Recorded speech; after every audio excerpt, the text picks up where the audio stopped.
আপনাদের সামনে নিয়ে এসেছি একটি সয়াবিনের রেসিপি। তৈরি করে দেখাবো ধাবা স্টাইল শাহি সয়া।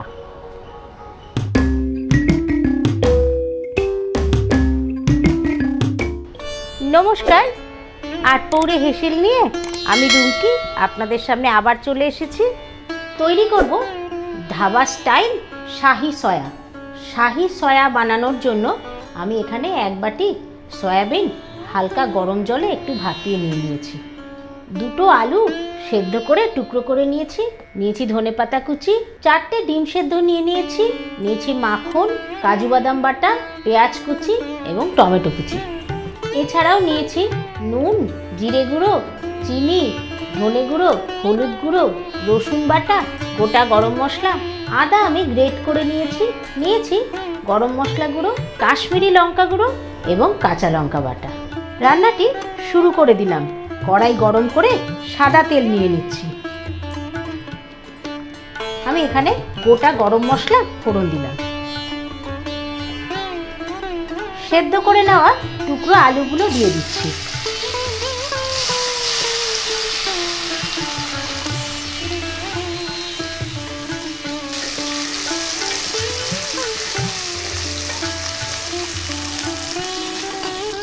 নিয়ে নিচ্ছি নুন, হলুদ গুঁড়ো,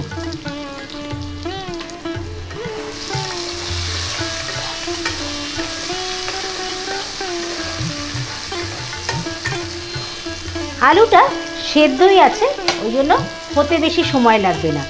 নিয়ে নিচ্ছি নুন জলে ভাপিয়ে নেওয়া সয়াবিনগুলো।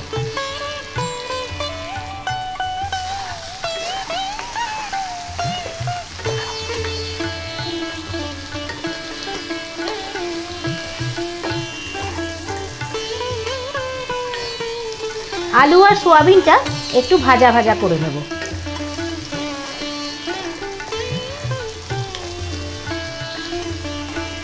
সোয়াবিন আলুটা হালকা নাড়াচাড়া করে তুলে নিচ্ছি।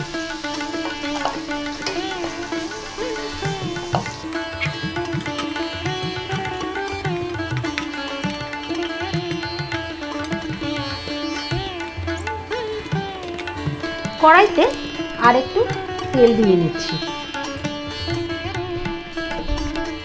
পেঁয়াজ কুচিটা দিয়ে দিচ্ছি।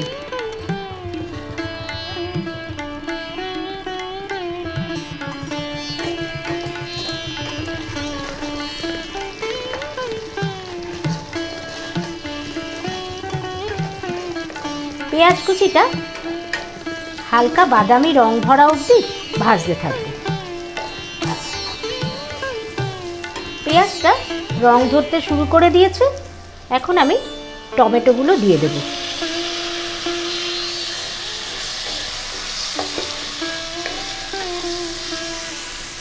এই মশলা কষানোর সময় আমি আরেকটু হলুদ গুঁড়ো দিয়ে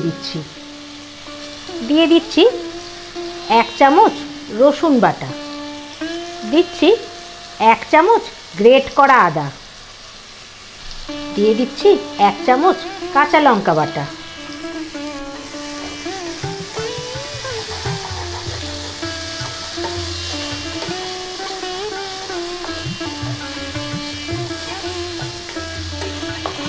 আদা রসুন ভালো করে কষিয়ে নেব যাতে কাঁচা গন্ধটা না থাকে।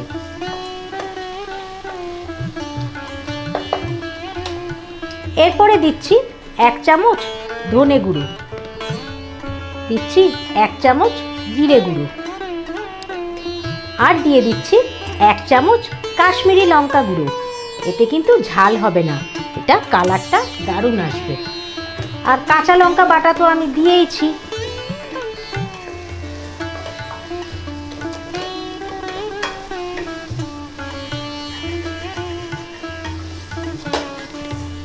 মশলাটা বেশ করে কষাবো। নিয়ে নিচ্ছি সামান্য একটু জল।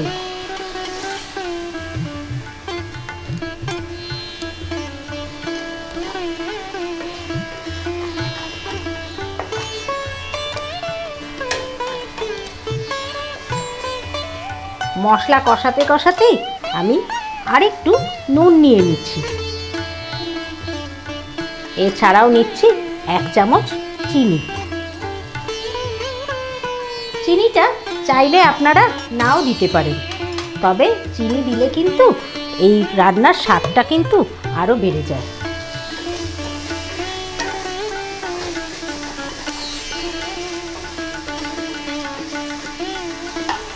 শাহি রান্না, তাই ইনগ্রিডিয়েন্টসটা কিন্তু একটু বেশিই লাগে, তবে একদম ঘরোয়া পদ্ধতিতে। মশলাটা কষে গেছে, আমি হালকা করে ভেজে নেওয়া আলু আর সয়াবিনটা দিয়ে দিচ্ছি।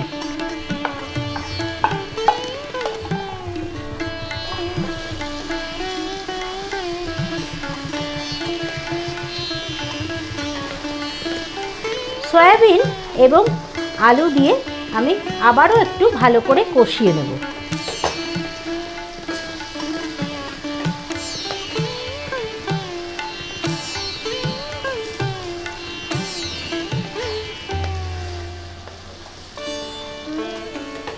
বেশ করে কষিয়ে দিয়েছি, নিয়ে নিচ্ছি পরিমাণ মতন জল।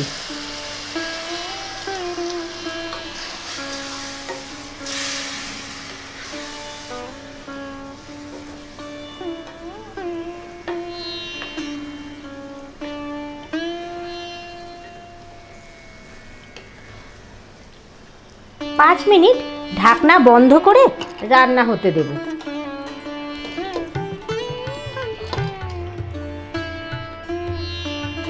ঢাকনা খুলে দিচ্ছি।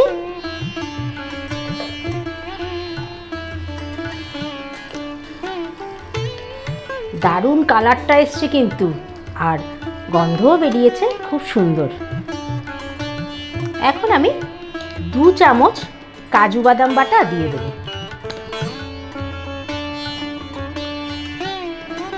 কাজু বাদাম বাটাটা দিয়ে আবারও ভালো করে নাড়িয়ে চাড়িয়ে 5 মিনিট দমে রান্না হতে দেব।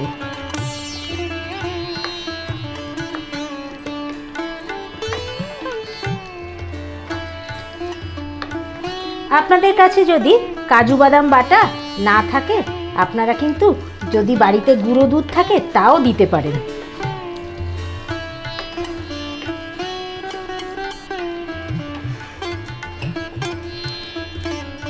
ঢাকনা বন্ধ করে দিলাম, 5 মিনিট রেখে আবার খুলব। 5 মিনিট পর ঢাকনা খুলে দিলাম।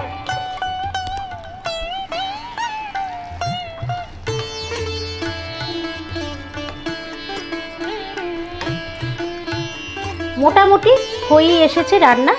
এবার সেদ্ধ ডিমগুলো আমি ওপর থেকে ছোট ছোট টুকরো করে দিয়ে দেব।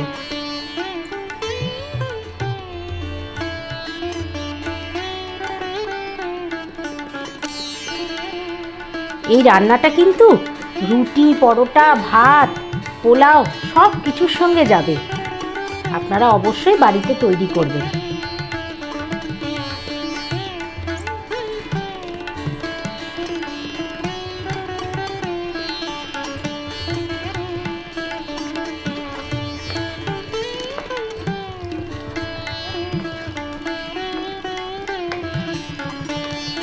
মিশিয়ে দিলাম। সব শেষে দিয়ে দিচ্ছি 1 চামচ মাখন।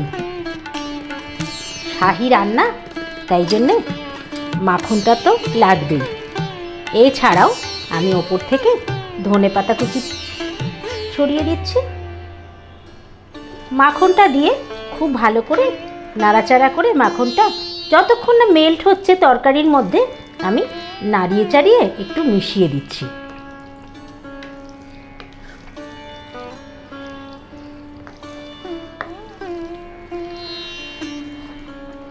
নামানোর ঠিক আগে একটু গুঁড়ো গরম মশলা ছড়িয়ে গ্যাস অফ করে গুঁড়ো গরম মশলা দিলাম, দিয়ে একটু ঢাকনা বন্ধ করে রেখে দেব।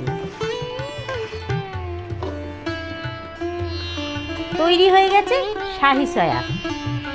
কেমন লাগলো কমেন্ট করে জানাবেন।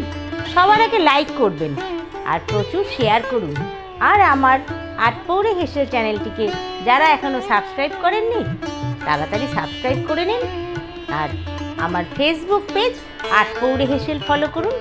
তাহলে আজকে আসি, নমস্কার।